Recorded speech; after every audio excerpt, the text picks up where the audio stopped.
어떤 학습 방식이 다르면은 그에 대한 어떤 결과물도 다르다 뭐 이런 거를 얘기하고 싶은 건데 그 학습 모델 두 가지를 지금 소개하는 거예요. 첫 번째가 뭐다? 명시적으로 목표 지향적인 거랑 그리고 목표 관련적인 거랍니다. 그럼 두 가지가 나와야겠죠. 그래서 여기가 주제 1번이고요. 넘어가면 주제 2번이 써있죠. 이 주제 1번이 목표 관련적, 얘가 목표 지향적 이렇게 되는 거예요. 이제 하나씩 나옵니다. 여기서부터 시작이에요, 사실상. 자, 그래서 goal relevant부터 먼저 얘기하고 있네요. goal relevant processing, 목표 관련적 처리는요. 자, 일단 얘부터 써야겠네요. 목표 관련적 처리. 그러니까 목표 관련적 학습이에요. 목표 관련적 학습. 처리라고 했는데 학습이랑 똑같습니다. 목표 관련적 처리는 is not explicitly directed. 명시적으로 안내되지 않는답니다. 방향이 제시되지 않는데요. 아, 나 씨, 갑자기 방댕이를 내밀고 있어. 아니 내가 지금 이쪽을 보고 있는데 엉덩이를 이러고 있으면 나 진짜 기분 나빠졌어. 자, 목표 관련적 처리는 명시적으로 방향이 안내되지 않는답니다. 뭐에 의해서? By the goals of the reasoner. 추론자의 목표에 의해서요. 하지만 results in outcomes. 어떤 결과를 내게 된답니다. 어떤 결과냐? That are nevertheless useful with respect to the goals. 그러한 목표에 관해서라면 그럼에도 불구하고 유용한 결과로 이어진대요. 이게 목표 관련적 처리래요. 자, 다시 한번. 목표 관련적 처리는 뭐다? 추론자의 목표에 의해 명시적으로 방향이 안내되지 않는답니다. 그러니까 뚜렷하게 뭔가 이제 방향성이 안내가 되는 건 아니지만, 그러니까 뚜렷한 방향성이 없대요. 일단 한번 써보자. 뚜렷한 방향성. 이게 있는 건 아니래. 근데 그럼에도 불구하고 목표에 관해서 유용한 결과로 귀결된대요. 목표에 관해 유용한 결과가 도출된답니다. 목표에 관해 유용한 결과가 나오니까 그러니까 관련적, 목표와 관련이 있는 처리다라는 거죠. 자, 그러니까 이게 무슨 말이냐면요. 방향성을 뚜렷하게 제시하진 않는데요. 근데 결과는 잘 나온대요. 됐어요? 그러니까 결국 얘는 뭐냐면요. 이거를 우리가 이렇게 표현해볼까? 방향성이 제시가 되지 않는다는 거는요. 과정적인 측면을 말하는 건데 유용한 결과가 나온다라고 했으니까 과정은 별로 필요 없어. 근데 결과는 잘 나와. 약간 이런 느낌으로 보면 될까? 됐어요? 방향성이 없대잖아. 근데 결과는 잘 나온대요. 됐어?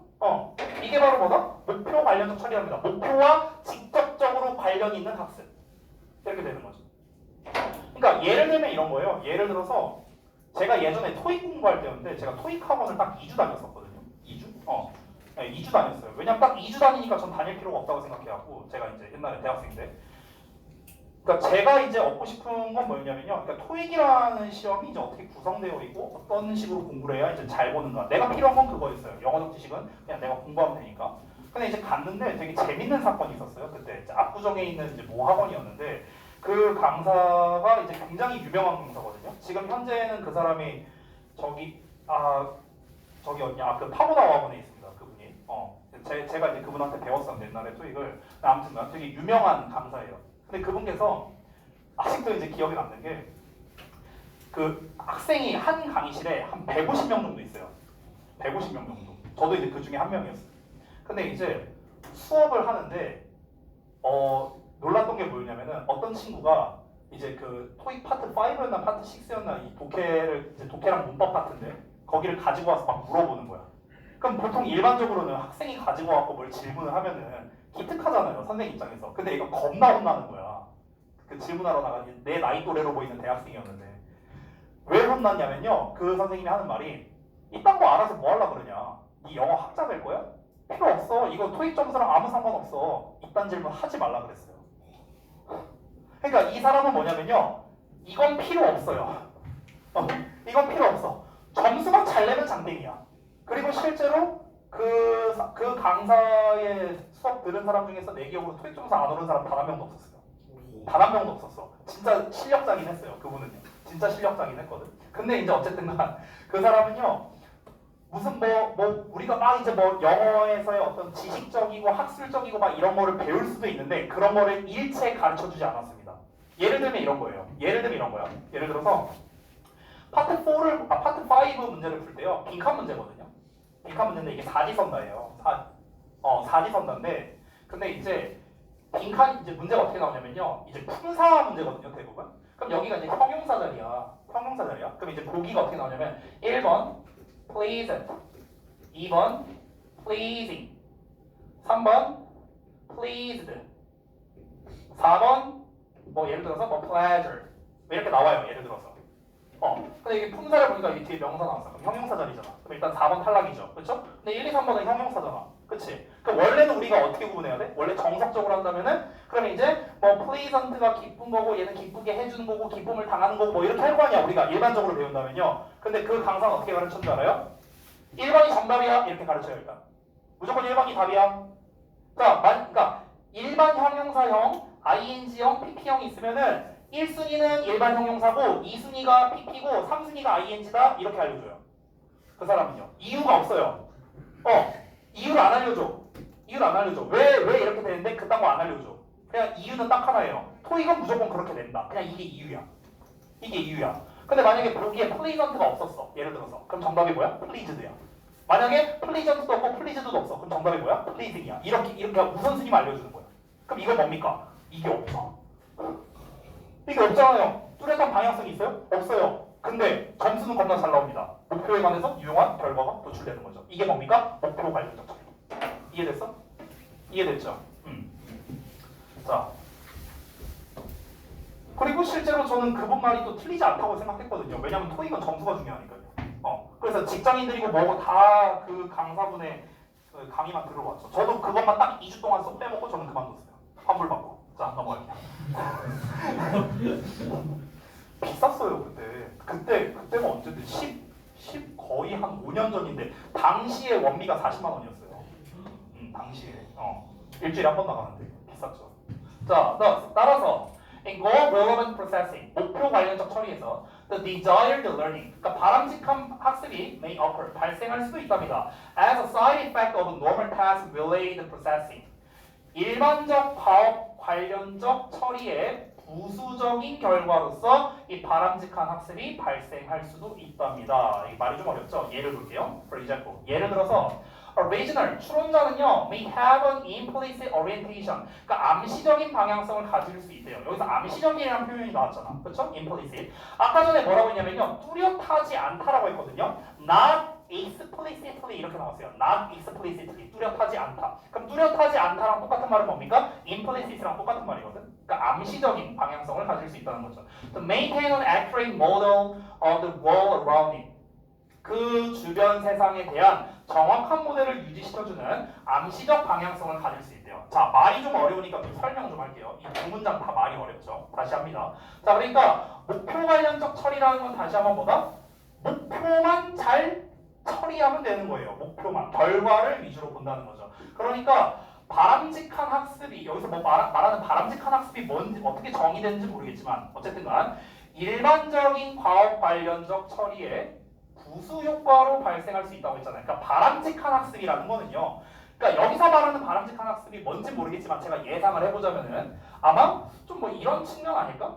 이제 우리가 어떤 이제 중간 과정도 제대로 알아야 되고 뭐 이제 뭐 이런 것들이 될 수도 있는데 이게 그냥 부수적인 효과로 발생할 수 있다는 거예요. 부수적인 효과. 그러니까 얘가 메인이 아니라는 거죠. 그러니까 바람직한 학습이라는 거는 우리가 뭐 태도를 잘 갖추고 어떤 원리와 논리 같은 걸 잘 알고 뭐 이런 게 바람직한 학습 아닐까요? 그렇죠? 근데 그딴 것들이 다 뭐다? 그냥 부수적인 효과로 발생한다는 거야. 부수적인 효과. 부수적인 효과라는 거는 메인은 아니라는 거죠. 그렇죠? 그러니까 우리가 예를 들어서 아까 전에 내가 pleasant, pleasing, pleased 이렇게 했어. 목표 관련적 처리를 했죠. 그렇죠? 근데 그걸 공부하다 보면은 내가 뭐 알게 될 수는 있어. 왜 pleasant가 정답일까? 이렇게 나왔을 때 왜 이 순위가 pleased일까? 이거를 이제 뭔가 그 부수적인 효과로서 뭐 얻을 수는 있겠죠. 얻을 수는 있다는 거야. 근데 어차피 그거는 부수적이라고. 부수적. 그래서 예를 들자면 여기서 자꾸 추론자라는 표현이 나오는데 추론자는 그냥 학습자라고 생각하세요. 알겠죠? 학습자가 암시적 방향성을 가진다고 했잖아. 암시적이란 건 뭐라고요? 뚜렷하지 않은 거라고. 뚜렷하지 않은. 아까 전에 뭐라고 했어? 뚜렷한 방향성이 없다고 했잖아. 그렇죠? 그러니까 뚜렷하지 않은 방향성을 가질 수 있다고. 똑같은 말 한 거야. 됐어? 그 주변 세상에 대한 정확한 모델을 유지한대요. 이건 뭔 말일까요? 그 주변 세상에 대한 정확한 모델을 유지한다. 다들 표정들이. 자, 그것 주변 세상에 대한 정확한 모델을 유지해주는 암시적 방향이래요. 그러니까 여기에서 그냥 쉽게 말할게요. 정확한 모델을 유지시켜준다라는 건요. 여기서 또 정확하다는 말을 썼죠.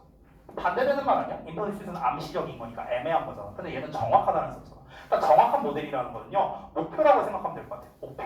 됐어? 그러니까 목표를 유지시켜주지만 암시적인 방향성을 가질 수 있다는 거죠. 그러니까 목표에 관해서 유용한 결과가 나오는 거라고 했잖아. 그러니까 목표는 뚜렷하다고요. 쉽게 말하면. 그러니까 우리가 어떤 목표를 달성하기 위해서 그쪽 과정으로 쭉 나아가고 있는데 그 목표는 뚜렷하다고. 예를 들면 나는 토익 900점을 받을 것이다. 라는 그 정확한 모델, 그 정확한 목표. 이거는 유지가 돼. 근데 방향성은 뭐라고요? 애매하다고요. 야, 그 강사분이 나와갖고 야, 내가 토익 900점 만들어줄게. 어떻게 공부하면 되는데요? 그냥 내가 닥친 대로 하라고 해. 플리선트가 1순위야, ED가 2순위야, ING가 3순위야. 방향성은 뚜렷하지 않아요. 근데 목표는 뚜렷하다고요. 이렇게 하면은 900점 나와. 이런 식으로. 됐어? 이렇게 이해하면 됩니다. 자, 다음 지문 볼게요. 다음 문장. In contrast, 이와 대조적으로 목표 지향적 학습이래요. 자, 가자. 목표 지향적 학습이야, 이거는. 목표 지향적 처리라고 쓸게요. 똑같이. 아까 말했다시피 처리는 학습입니다. 학습. 목표 지향적 학습은 is driven, 추진된답니다. 뭐에 의해서? 분명한 어떤 학습 목표에 의해서. 분명하대요. 얘는요. 분명한 학습의 목표에 의해서. 분명한 학습 목표에 의해서. 추론자의 분명한 학습 목표에 의해서 추진됩니다. 즉, those goals, 그러한 목표는 영향을 끼치고요. 심지어 determine, 결정합니다. The content of what is learned, 학습되는 것의 내용을 결정한답니다. 자, 아까는 방향성이 뚜렷하지 않았거든. 근데 얘는 방향성이 뚜렷하다는 거예요. 분명한 학습 목표를 가지고 있다고 했습니다. As regional goals change, 추론자의 목표가 변화하면서, 소동사죠. 또 나왔네요. 추론자의 목표가 변화함에 따라서 그로 인해 생기는 학습도 변화하게 된답니다. 추론자의 목표가 변하면은 학습도 변하게 된다. 학습 목표를 명확하게 정한다는 거예요. 얘는요. 학습 목표를요. 목표 지향적 처리라고 했잖아. 그러니까 좀 약간 이 둘이 반대된다라는 개념과는 조금 다른 것 같아요. 그러니까 여기서 둘이 서로 상반되는 거는 목표 관련적 처리는 뚜렷하지 않은 거잖아요. 그렇죠? 뚜렷하지 않은 방향성을 가지고 있는 건데 얘는 뚜렷한 학습 목표를 가지고 있다. 이 정도가 되는 거거든요. 그래서 다시 한번 보자. 학습 목표가 변하면은 학습 과정도 바뀌게 된다라는 겁니다. 그러니까 아까 전에 토익 얘기했을 때는요. 학습을 이제 이 사람이 이제 이렇게 공부를 해서 몇 점을 정확하게 받자 이런 겁니다. 그러니까 모든 사람들을 대상으로 그렇게 이제 똑같이 강의를 하는 거예요. 그 사람은요. 실제로 그랬어요. 150명이 있었다고 했잖아요. 그럼 그 중에서 어떤 사람은 토익 점수가 600점인 사람도 있고요. 100점인 사람도 있었고요. 다양한 게 있었어요. 근데 이 사람들 다 필요 없고 그냥 내가 하라는 대로 하면은 8, 900점 나온다. 이거였다고요.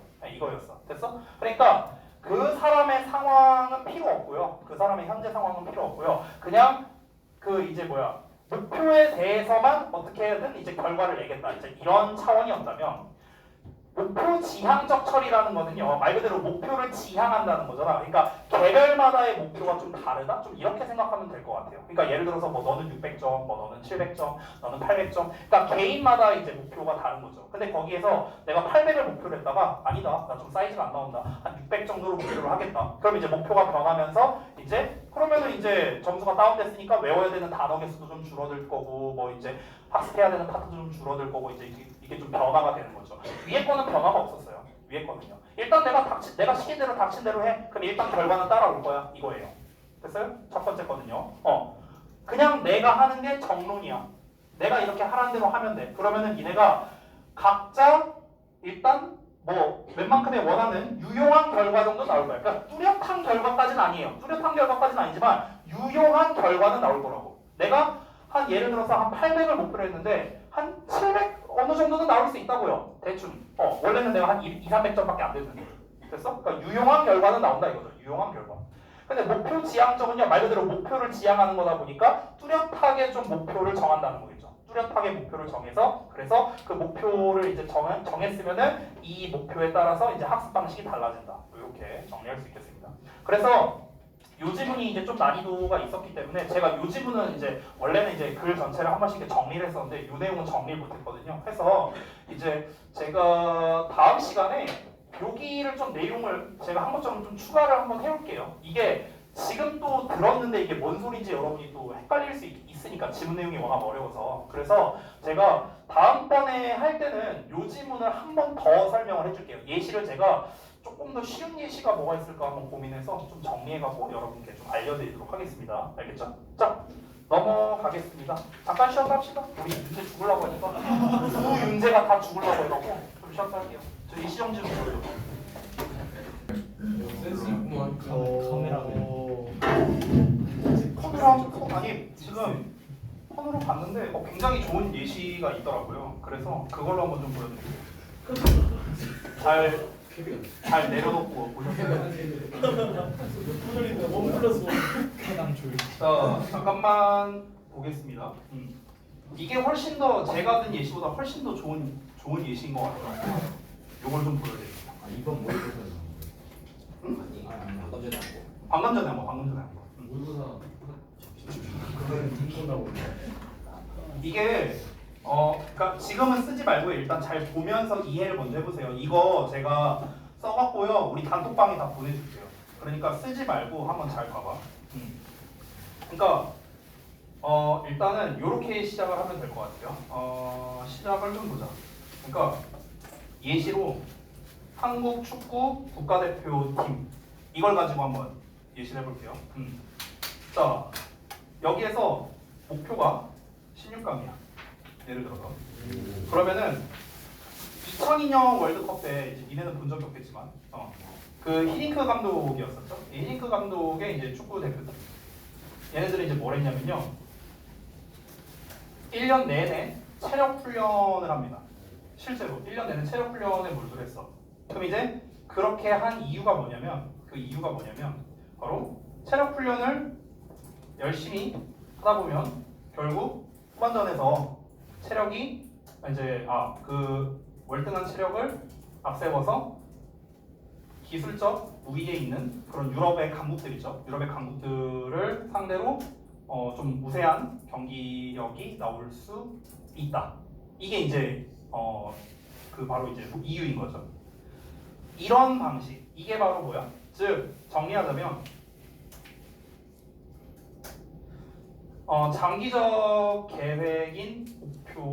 장기적인 계획으로 목표인 16강에 접근하는 방식인 거죠. 이게 바로 뭐야? 목표 관련적 학습이야. 됐어? 목표와 관련이 있는 학습 방식이라는 거죠. 됐어? 자, 근데 2022년 벤투 감독의 축구 대표팀이에요. 얘네들은요, 뭐 예를 들어서 뭐 손흥민을 뭐 원톱으로 세워, 뭐 그리고 뭐 후방 침투, 뭐 후방 배후 침투, 뭐 침투 전략, 뭐 이런 거를 하는 거야. 됐어? 이게 바로 뭐야? 이게 바로 목표, 아까 했던 지향적 학습이 되는 거야. 미리 쓰자면 목표 지향적 학습. 그러니까 정리를 하자면요, 결국엔 이겁니다. 즉 단기적인 계획으로 목표인 16강에 접근하는 방식이 되는 거예요. 이러면 좀 이해가 더 잘 되나? 됐어요? 아니야? 그래도 이해가 안 돼. 자, 그러면 이제 요걸 기반으로 해서 이제 패러프레이징을 한번 해볼게요. 요걸 기반으로. 일단 이게 전체적인 내용이에요. 그러면 아까 우리가 읽었던 첫 문장부터 요거를 쫙 복사를 할게요. 자, 그러면 한 문장당이 패러프레이즈 이렇게 해볼게요. 자, 첫 번째 문장 요거였습니다. 학습에 영향을 줄 수 있는 목표의 범위를 감안하면 서로 다른 모델들이 목표에 기반을 둔 영역에 서로 다른 유형과 정도를 나타내는 게 놀라운 일이 아니다. 자, 16강이라는 목표를 기반으로 축구 대표팀에게 다양한 훈련 방식, 이 훈련 방식이 모델이에요. 그래서 훈련 방식이 존재하는 것은 당연하다. 됐어? 이 얘기야. 자, 바로 다음 문장. 그래서 얘네가 요걸 이제 뭐 이 두 가지의 방식을 뭐 제한한다 뭐 이렇게 나와 있죠. 그래서 목표 관련적 처리는 어쩌고 나왔죠. 요 내용부터 볼게요. 자, 세 번째 문장입니다. 첫 번째 문장이라고 쓸게요. 세 번째 문장이라 쓸게요. 요거죠? 그럼 이건 무슨 말입니까?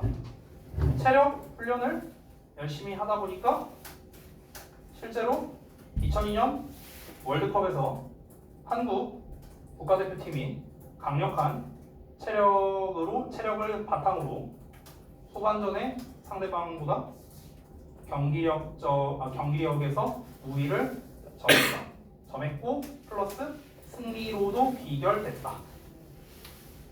됐어?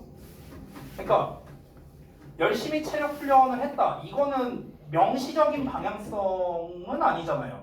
그렇잖아. 그러니까 뭔가 전술과 전략을 막 이렇게 한 게 아니잖아. 그냥 닥치고 체력 훈련만 열심히 해 이렇게 한 거잖아. 명시적인 방향성은 아니죠. 근데 결과는 잘 나왔잖아요. 그렇죠? 4강까지 갔었으니까 실제. 그죠? 자, 그래서 이 부분 따라서 목표 관련적 처리에서 네 번째 문장이죠. 이 문장. 목표 관련적 처리에서 바람직한 학습은 일반적 과업 관련적 처리의 부수적인 효과로 발생할 수 있다. 이렇게 나와 있죠. 이걸 좀 정리해 볼게요. 그러니까 체력은 전술보다는 부수적인 부분이라 여겨지는 거죠. 여겨지지만 부수적인 그 부수적인 효과로 인해 결국 체력적으로 우세한 국가대표팀이 후반전에 골을 넣었다. 그래서 좋은 결과를 만들어 냈다. 일반적 과업 관련적 처리의 부수적인 효과로 발생할 수 있다. 다시 한번 보자. 그러니까 이게 부수적인 거라고 생각했잖아. 이게 직접적인 게 아니잖아요. 명시적인 게 아니니까. 됐어? 명시적으로 한 게 아니잖아. 그러니까 마치 이런 거랑 비슷한 거야. 이게 지금 여기 제가 이제 어디에서 이제 봐갖고 지금 이제 알려드린 건데 이게 예시를 여러 가지를 말할 수 있는 게 예를 들면 이런 거야. 너네 수능을 잘 봐야 돼. 수능 영어 잘 봐야 되잖아. 그러면 어떻게 해야 되냐면은 일단 닥치고 단어만 겁나 외워. 이게 목표 관련적 처리라고. 됐어? 야, 빈칸 문제는 이렇게 풀고 순서 문제는 이렇게 풀고 목표 지향점. 됐어? 이렇게도 볼 수 있는 거야. 각 유형별로 이렇게 풀어야 돼. 전략을 알려주는 거. 이게 뭐라고? 이게 목표 지향적이라고. 목표 관련적인 건 뭐야? 목표와 관련이 있는 부수적인 것들이야. 부수적인 것들. 단어 열심히 외워. 구문 분석 열심히 해. 이런 거. 됐어? 이거라고 이거. 좀 더 장기적으로 보느냐, 단기적으로 보느냐. 이렇게도 이제 우리가 볼 수 있는 거예요. 됐어요? 장기적으로 본다면 어떻게 해야 돼? 단어 열심히 외워야지. 아까 그러니까 토익 얘기한 거랑 어찌 보면 비슷한 거야. 그러니까 장기적으로 본다면은 제대로 하나하나 공부를 다 해야겠죠. 그렇죠?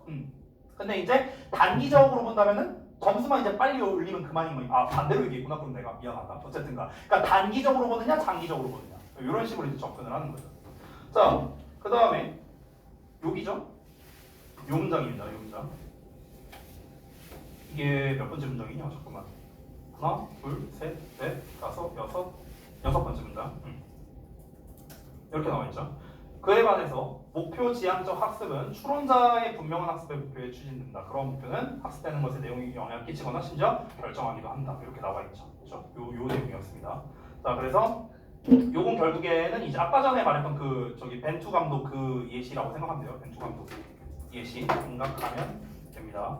자, 그래서 바로 요거죠. 추론자의 목표가 변화함에 따라 그 결과인 학습도 변화한다. 이렇게 나와 있죠. 그럼 여기서는 뭡니까? 이제 그 16강에 올라갔어. 상대를 브라질로 만났어. 그러니까 기존의 전술을 포기하고 다른 전술을 이제 선택한다. 선택해서 이제 훈련한다. 이렇게 보면 되는 거죠. 됐어? 그러니까 목표가 달라지니까 이제 당연히 훈련이 바뀌게 되는 거죠. 됐어요? 이렇게 하면 좀 더 이해가 쉬울 것 같은데 잘 이해되셨나요? 됐나요? 오케이.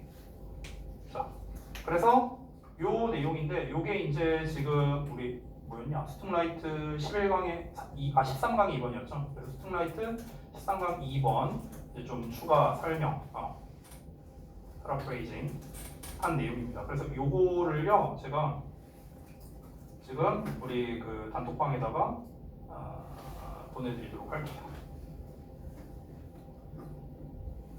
됐죠? 네.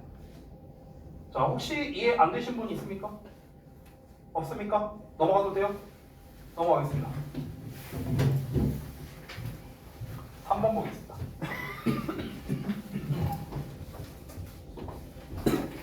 예전에도 어려웠었어요. 자, 13강의 3번 보겠습니다. 찰스 다윈이 그린 생명의 나무래요. 이건 또 뭐야? 자, 한번 바로 가보겠습니다. In the spring and summer. 자, 봄과 여름에 1837년 봄과 여름에요. Fresh from이라고 나와 있죠. 그래서 이런 거는 좀 단어를 알아두시면 좋겠는데요. 뭐뭐를 막 마침이라고 나왔죠. 그래서 그 비글호의 이제 그의 항해를 막 마치고 찰스 다윈이 대통합을 시작했답니다. 어떤 거에 있어서 그의 연구에 대통합을 시작했대요. 근데 그의 연구가 어떤 거냐면 That was to become his celebrated theory of evolution. 그러니까 그의 유명한 진화론이 앞으로 될 그의 연구. 그러니까 당시에는 진화론이라고 부르진 않았겠죠. 근데 이제 나중에 우리가 알게 될 그 진화론이라고 불리게 될 그의 연구의 대통합을 이제 이때 시작을 했답니다. 자, 그래서 7월 중순경에 다윈의 생각은 여전히 scattered 되어 있었대요. scatter는 원래 흩뿌린다라는 거죠. 그러니까 흩뿌려져 있었다는 거야, 생각이. 그러니까 정립이 제대로 안 되어 있었다라는 거겠죠. 여전히 정리가 안 되어 있었어요. His mood was confused feeling. 자, 이거 국립분사구문입니다. 분사구문이야, 분사구문. 그래서 그의 기분이 혼란스러운 느낌 중에 하나인 채로 이렇게 되는 거거든요. 직역을 하자면요. 여기 사이에 빙이 생략된 거예요. 빙. 지금 이게 잘 보면 이 구문 분석 좀 잘해야 되는데 his mood 주어로 돼 있고 원이 보어로 돼 있죠. 그렇죠? 그러니까 비동사가 지금 생략된 거예요. 여기 빙이라는 형태가. 그래서 그래서 이 부분은 그냥 여기에 and가 생략돼 있다고 생각해도 돼요. and가. 근데 이제 우리 분사구문 만들 때 날리고 주어를 날려야 되는데 주어가 다르잖아요. 그렇죠? 그러니까 주어 냅두고 그다음에 여기 이제 비동사 was가 나왔었는데 여기 비동사에다가 ing한 거죠. 빙. 근데 우리 분사구문에서 빙은 생략되잖아. 그렇죠? 그래서 이런 형태로 나눈 겁니다. 알겠죠? 자, 그래서 다시 한번 7월 중순에 다윈의 생각은 여전히 정리가 안 되어 있는 흩뿌려져 있는 상태였고 그의 기분이 혼란스러운 느낌 중에 하나였답니다. 왜냐하면 이제 뭔가 이론을 정립하려면 딱딱딱딱딱 정리해갖고 이제 해야 되는데 이게 아직 정리가 안 됐으니까 되게 혼란스러운 그런 상태였겠죠. In a notebook. 자, 이제 그 공책에다가 amid many tentative doodles and wild notes. 자, 이거 단어가 어려운 게 많네요. 그래서 여기다 써놨는데 amid는요, among이야, among 뭐뭐 사이에 tentative noodles, tentative 시험 삼아서 해보는 noodle 낙서랍니다. 자, 그래서 많은 시험 삼아서 해본 낙서와 거친 메모 이런 것 속에서 그는 made a simple sketch, 간단한 스케치를 했대요. 어떤 스케치냐? 대절이야라는 스케치인데요. That was to capture, 포착하게 될 스케치였답니다. At a stroke 이렇게 나왔죠. 한 방에, 일거에. The conceptual sweep of the theory slowly forming in his mind. 자, 서서히 그의 머릿속에 형성되는 이론의 개념적 범위를 포착하게 될 간단한 스케치를 했대요. 자, 이게 그러니까 무슨 말이냐면요. 이렇게 생각하면 돼. 예를 들어서 여러 번 상황으로 따지면요. 내가 문법이 정리가 안 돼 있어. 예를 들어 중등부 때부터 배웠던 뭐 투부정사니 뭐 관계사니 가정법이니 시제니 뭐 과거 완료니 막 뭐가 이렇게 다 들어는 봤어. 근데 이게 뭔지 내 머릿속에서 정리가 안 되어 있는 거야. 그러니까 이제 막 혼란이 있는 상태죠. 그러니까 이거를 얘가 이걸 어떻게 해야지? 좀 정리해야 되는데 문법을 좀 어떻게 대통합을 해서 어떻게 정리해야 되는데 그러면 이제 뭔가 카테고라이징이 필요할 거 아니야. 그래서 이 사람이 막 끄적거려 본 거야. 끄적거려 보면서 하다가 이걸 품사별로 정리해볼까? 그러면 명사는 투부정사 있고 동명사 있고 그다음에 뭐 대절 있고 왓절 있고 뭐 이런 식으로 이제 이제 끄적끄적 한 거야. 됐어? 이런 식으로 했다는 거예요. 자, 이어서 보자면 the drawing, 그 그림이 was of an irregularly branched tree였답니다. 그래서 여기서 ove가 나왔는데 ove는 about이랑 똑같아요. 그래서 뭐뭐에 관한 것이었다. 이렇게 해석하면 돼. 그 이제 그림을 막 그렸다고 했잖아. 이 사람이. 그 이론적 개념의 범위를 한 방에 포착하게 된 스케치를 했다고 했잖아. 스케치. 그림을 그렸는데 그 그림이 뭐냐면요. 불규칙하게 갈라진 나무에 관한 것이었답니다. 그 나무가 어떤 거냐면 intended to convey. 전달하기 위해 의도된 나무였답니다. 뭘 전달하기 위해? 여기서 보면요. 지금 genealogical history of plants and animals라고 나왔죠. 식물과 동물의 가계의 역사를 전달하기 위해 의도된 그런 나무, 즉 생명의 나무 이런 거를 그렸대요. 그러니까 우리가 어떤 이론을 이제 정립할 때 이 사람이 나무를 그렸다고 했는데 이렇게 있으면은 이제 뭐 예를 들어서 이걸 영어로 한번 따져볼게요. 뭐 예를 들면 이렇게 하는 거야. 그러고 난 다음에 여기에서 뭐 예를 들어서 이제 나뭇가지를 막 이렇게 치는 거죠. 여기서 이제 구, 뭐 이렇게 막 절, 뭐 이렇게 해서 뭐 대명사, 뭐 이런 식으로 해갖고 그래서 구에서 뭐 이제 뭐 부정사, 뭐 분명사, 뭐 이런 식으로 했나 보지 뭐 대충 이런 느낌이라고 생각하면 될 것 같아요. 됐어? 그러니까 이렇게 하면 딱 이제 한 눈에 이제 알아볼 수 있으니까 그럼 여기서 이제 부정사는 이제 뭐 to에 뭐 동사원형, 뭐 분명사는 ing, 뭐 이런 식으로 됐어? 자, as a metaphor. 자, 그럼 비유로서 it was brilliant. 그게 훌륭했답니다. convey 전달하면서 the essential notion 본질적 개념을 전달하면서 어떤 개념이냐? 이 대은 동격이에요. 어떤 개념이냐? Life originated. 생명이 유래했답니다. In the dim and distant past. 희미하고 먼 과거에서 생명이 유래했다라는 본질적인 개념을 전달했기 때문에 훌륭했다는 거죠.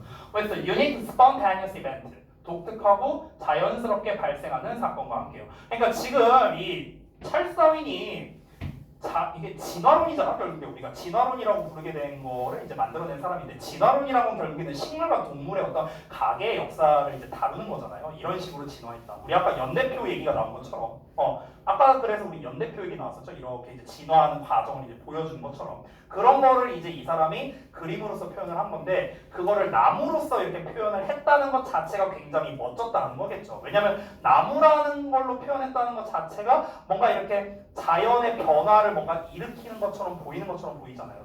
이제 나무가 이렇게 자라갖고 가지를 치고 하는 이런 그림 자체가 마치 진화되는 그런 것처럼 비유적으로 보일 수가 있으니까 그러니까 되게 brilliant했다 이렇게 얘기하는 거죠. 자, 그래서 이어서 보면 From this single common ancestor.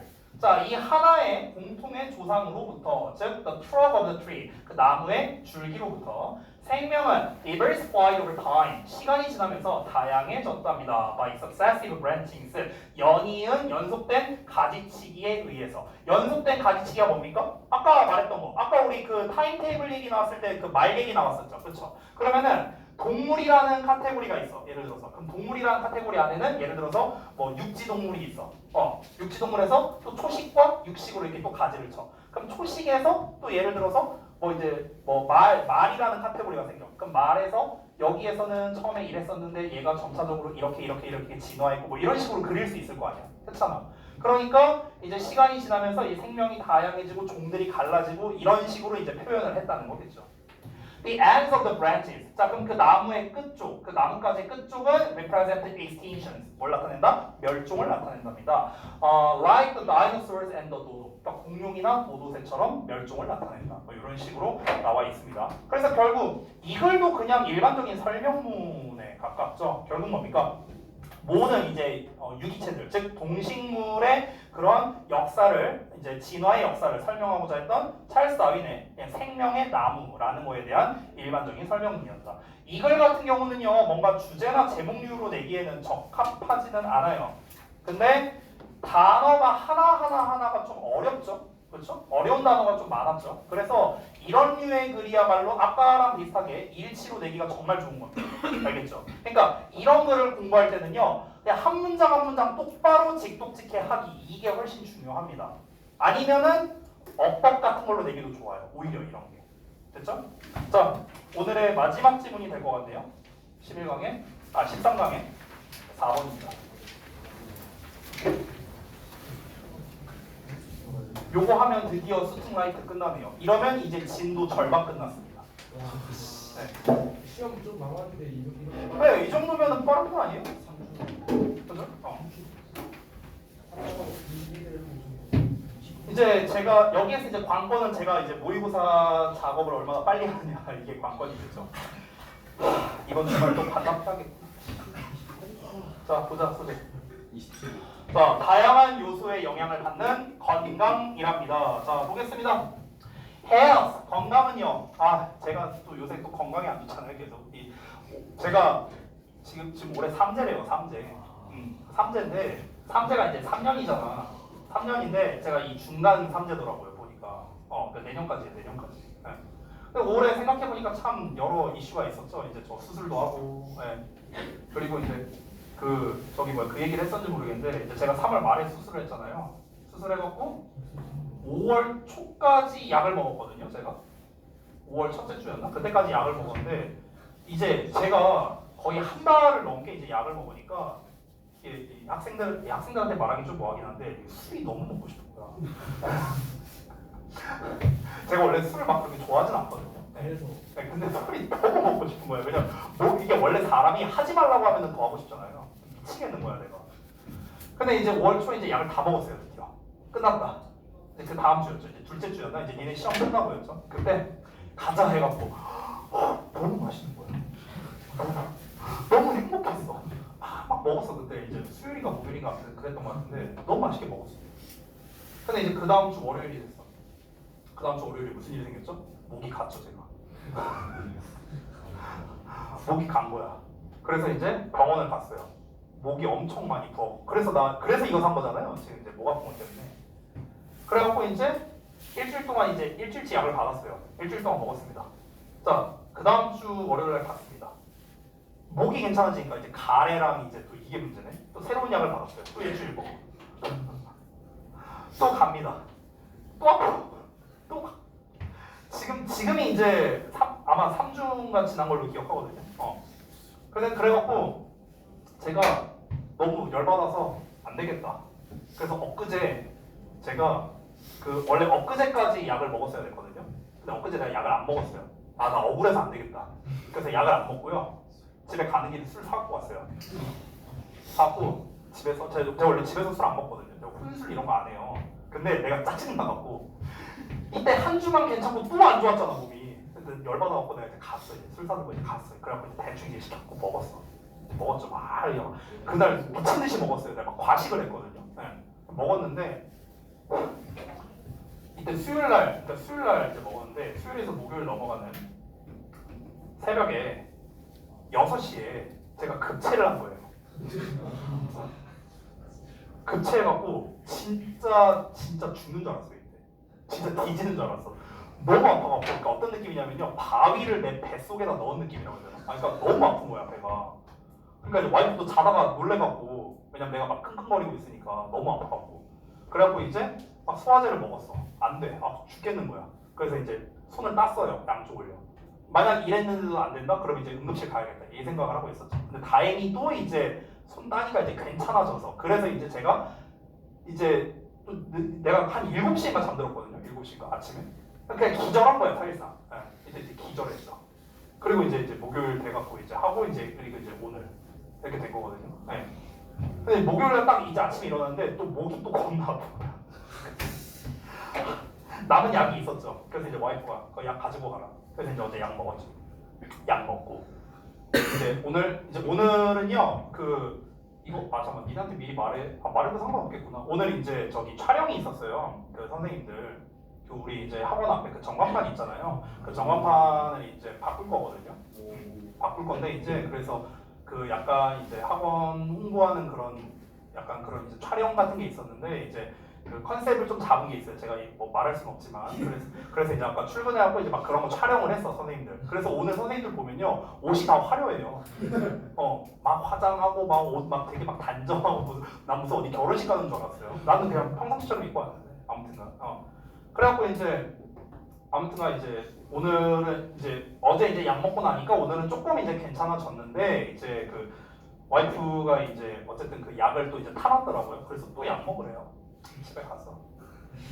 아무튼 그러고 있어요 지금. 네. 아니 갑자기 건강 얘기 나오니까. 그러니까 지금 사실상 저는요. 3월 수술을 3월 말에 했지만 이제 식단 조절이나 이런 거는 이제 3월 중순쯤에 했었거든요. 그러니까 그냥 이번 상반기부터 지금 거의 한 3달 가까이 그냥 삶에 의욕이 없는 것 같아요. 네. 저는 그 유명한 말이 있잖아요. 이제 그 고기와 밀가루를 끊으면은 이제 오래 살 수 있지만 그러면 굳이 오래 사는 이유가 없다. 뭐 이런 명언이 있죠. 네, 저도 동의하거든요. 그러니까 지금 이게 뭐 하는 짓인가 그렇습니다. 의욕이 없어요. 네. 근데 이런 와중에 이제 그래 뭐 이러고 살아야지 뭐 그냥 저기 뭐 건강 관리 해야지. 그래 애들 시험 성적이나 신경 쓰자 하는데 숙제도 안 해와.